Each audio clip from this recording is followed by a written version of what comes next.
बोलो अनंतानंद परम सिद्ध भगवान की जय, पंच परमेश्वरी भगवान की जय, परम पूज्य गुरुदेव आचार्य भगवान विष्णुनंदी जी मुनिराज की जय, तीन करुणाओं करोड़ मुनि महाराजों की जय। बोलो मुनि श्री जनार्दन जी महाराज की जय, भक्त मुनि संघ की जय। धर्म स्नेही मानव अपन सभी बड़े ही सौभाग्यशाली हैं जो यहाँ पर एक साथ होकर के धर्म की दो बातें करने आ बैठे। मोबाइल सब अपनी बंद कर देना, चालू नहीं होना चाहिए बीच में, अन्यथा संसार की चर्चा करने के लिए हम बहुत बार इकट्ठे हो जाते हैं। लेकिन जिस धर्म के माध्यम से हमारी आत्मा पापों से और कर्मों से मुक्त होती है, उस धर्म की चर्चा करने के लिए अपन इकट्ठे नहीं हो पाते।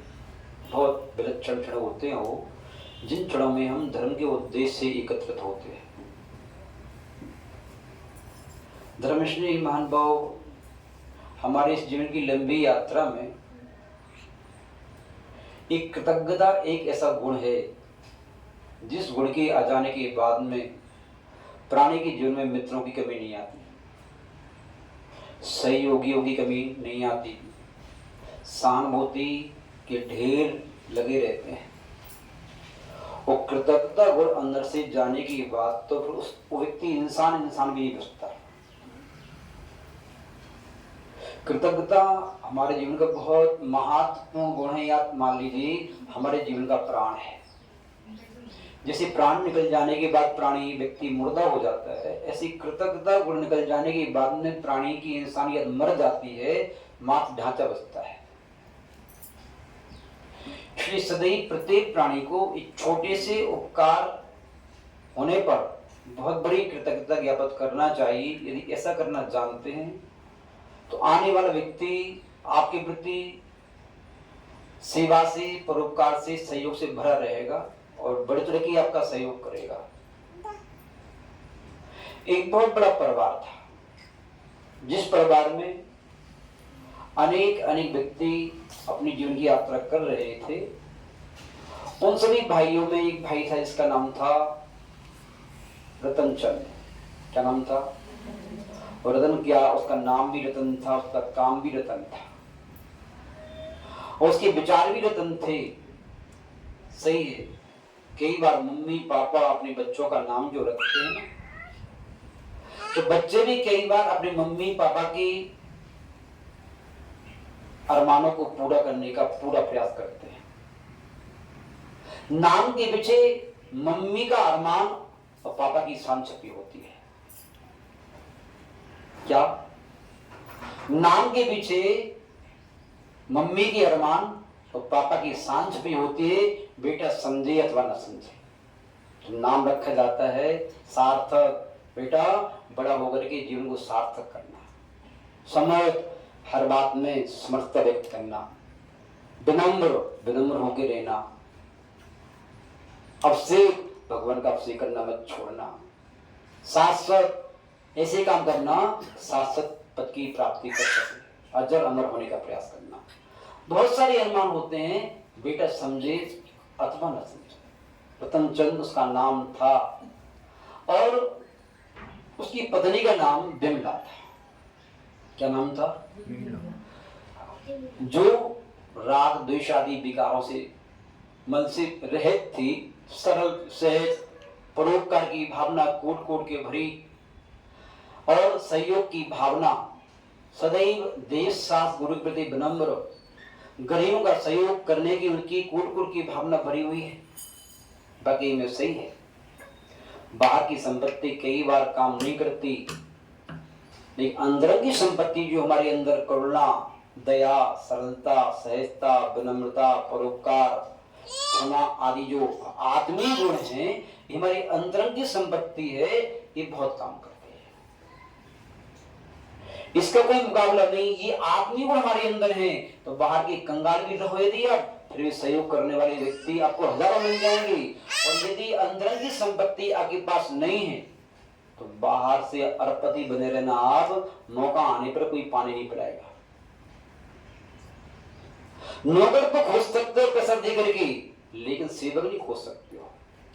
सेवा तो आत्मीयता से होती है। धर्म स्नेह महानुभाव और रतन चंद विमला के साथ में धर्म ध्यान पूर्वक जीवन यापन करता था। साधुओं का साथ मिला होगा, उसके बाबा दादा धर्मात्मा रहे होंगे, कोई शिष्टाचारी समाज में प्रवासरत रहा होगा, संस्कारवान होगा, कुछ पूर्व का कर्म होगा, कुछ वर्तमान का निमित्त होगा। क्योंकि जब भी किसी के जीवन में कोई काम बनता है तो अंतरंग निमित्त और बहिरंग निमित्त दोनों काम करते हैं। ये भी नहीं है कि संगति से प्राणी सुधरी जाए, तीव्र पाप का उदय हो तो प्राणी अच्छी जगह रह करके भी शैतान हो जाता है, और तीव्र पुण्य का उदय हो तो बुरी जगह रह करके प्राणी अच्छा व्यक्ति हो जाता है। कावल में भी गधे होते हैं और कमल कीचड़ में खिल जाता है। धर्मश्री महानुभाव, उस रत्न चंद के दो बेटे थे। कितने बेटे थे?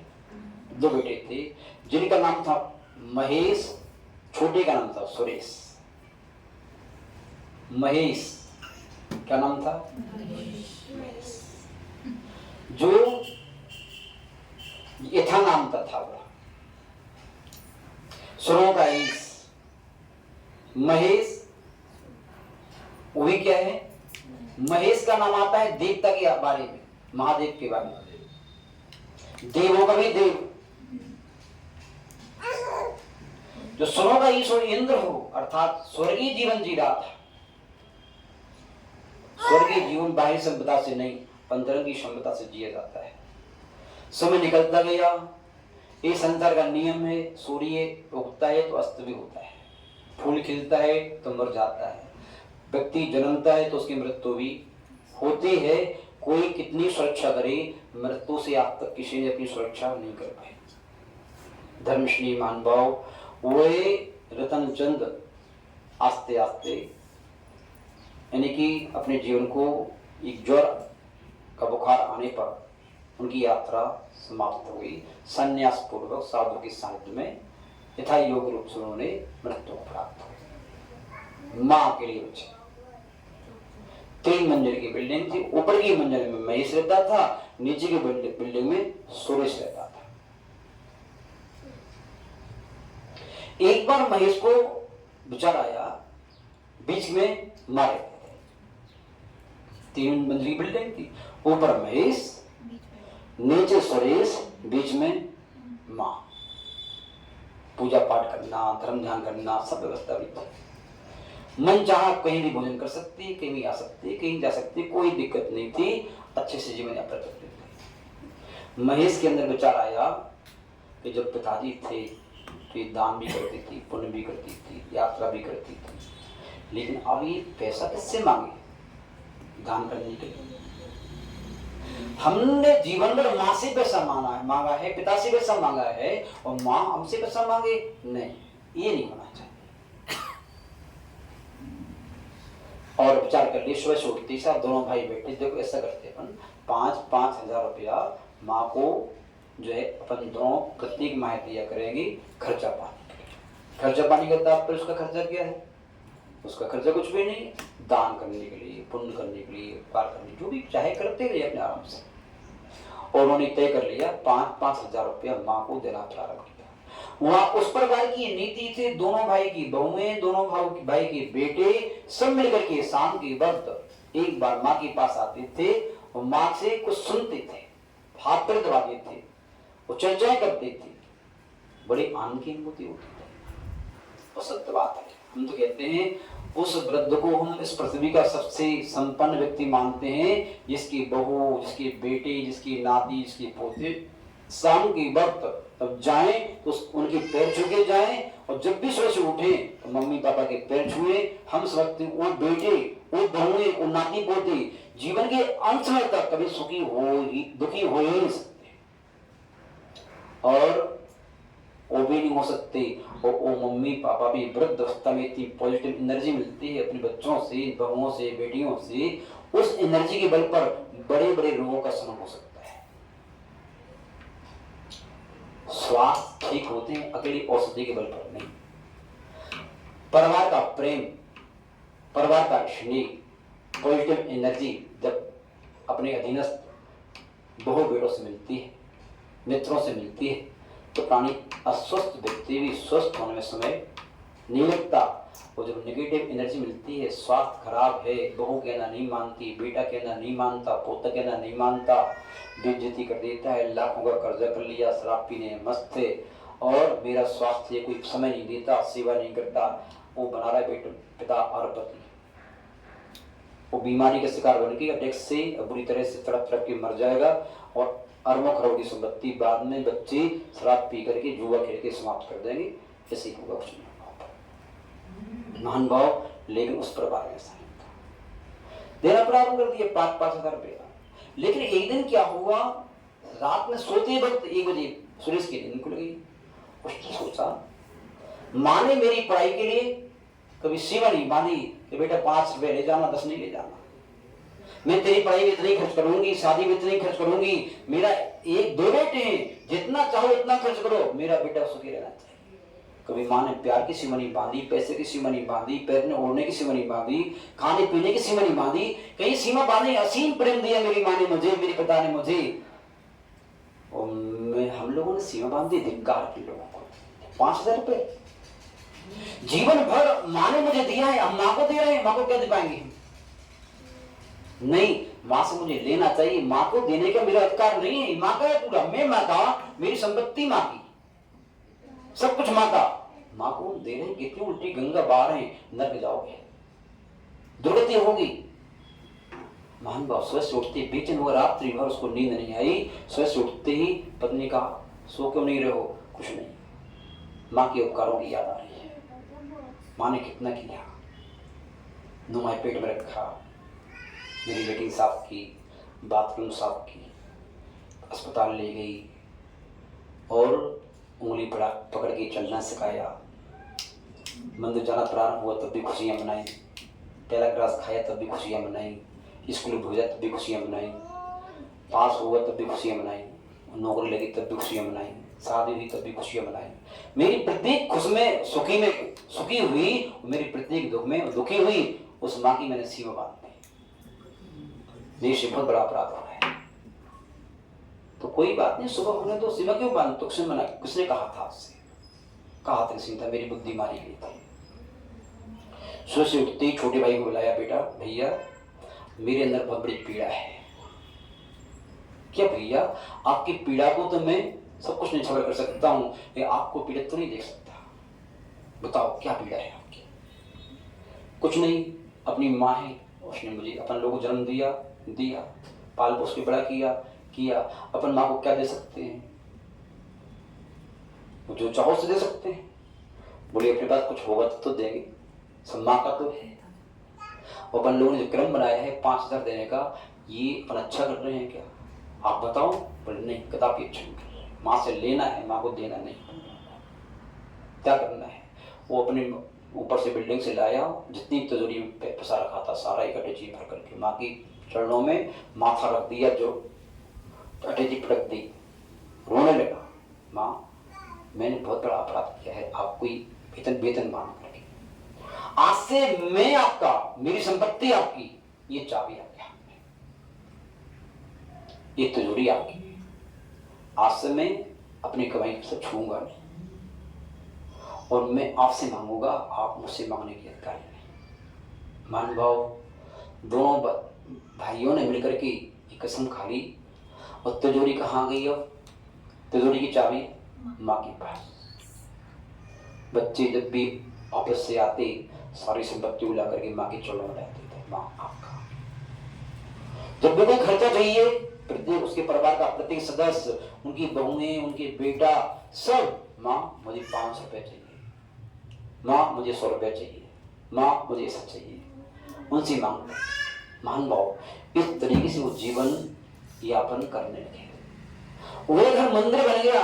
जो माँ का कमरा था, स्वस्थ उठते ही जैसे आप देव दर्शन करने जाते हैं, ऐसे ही उस घर का प्रत्येक सदस्य सुबह उठ के माँ के पैर छूता, माँ से आशीष लेता, तब कोई काम करता, माँ के आशीष लेता, तब भोजन करता। शाम के वक्त दर्शन किए बगैर, पैर दबाए बगैर अपने कमरे में नहीं जाता। महान भाव इस तरह से जीवन यापन होने लगा। वही घर घर ही बचा, वही घर देव विमान बन गया, स्वर्ग का विमान बन गया। महान भाव इन वृद्ध माता पिता को आपके पैसे की जरूरत नहीं होती।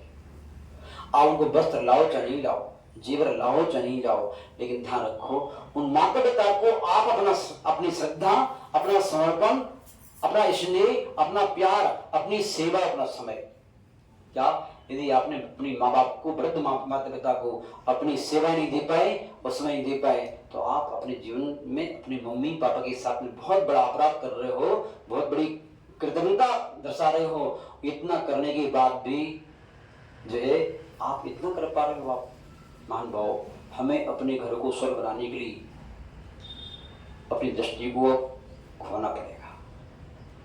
जिसने हमें चलना सिखाया है, जिसने हमें असीम प्रेम दिया है, उसको प्रेम के मामले में, पैसे के मामले में सीमा में नहीं बांधना है। यदि इतना कर पाते हैं आप, तो हम सोचते हैं आप बेटा कहलाने के अधिकारी हैं, आप बहू कहलाने के अधिकारी हैं, इंसान कहलाने के अधिकारी हैं। इतना सब नहीं कर पाते हैं तो आपकी अरबों की संपत्ति हमारी सामने कूड़ा कचरा है, किस काम की है, कब काम में आएगी? आपकी संपत्ति मम्मी पापा के काम में नहीं आ रही है, सदगुरुओं के काम में नहीं आ रही है, धर्म के काम में नहीं आ रही है, और धर्मात्मा के काम में नहीं आ रही है। कचरा इकट्ठा करते रहो, बदबू देगा। क्या देगा? बदबू आएगी, कुछ नहीं आएगी, कचरा है वो। और जो संपत्ति, जो समय आपकी मम्मी पापा के काम में आ रहा है, धर्मात्मा के काम में आ रहा है, संयम सही में काम में आ रहा है, समझ लो कचरा नहीं है, आपके रत्न है, हीरे जवाहरात है। महान भाव, अपनी संपत्ति को कचरा न बनाए, अपने समय को, अपने घर को जेल खाना न बनाए, अपने घर को स्वर्ग बनाने का प्रयास करें, दृष्टि को अंदर बनाएं और अंदर में कृतज्ञता गुण को स्थान दें, अपने उपकारी के प्रति कृतज्ञ रहें, और कोई एक दे तो 1000 लौटाने का भाव रखें, तब तो हमारी इंसानियत है। यदि 1000 देकर के एक भी लौटाने का भाव नहीं आया, हम समझते हैं आप पृथ्वी पर भारभूत हो, सारभूत कभी नहीं हो सकते। इतना ही कहकर अपनी वाणी को प्रारंभ देते हैं। परम पूज्य गुरुदेव आचार्य भगवान वैष्णवनंदी मुनि महाराज की, तीन करुणाओं करुणी महाराज की जय।